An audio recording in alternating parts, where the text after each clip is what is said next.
kusanungo panga ada penalty. So zopeta disoni zokweteka kwambiri.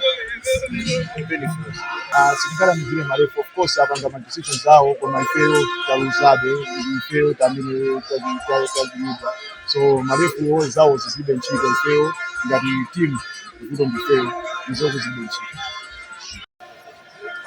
Itafi kwenye mzuri yaki kwa mbili mayamato tunaendeleza alimbira mpaka mwafrika kwenye bugogi series na wasai kwa the serve pressure on the kwa ujambo wewe leo je hapa sa treni bone kuwaingiza kama gambali ni precisa goal gole no leo hiyo ndio ndio kama kamenya mpaka mapema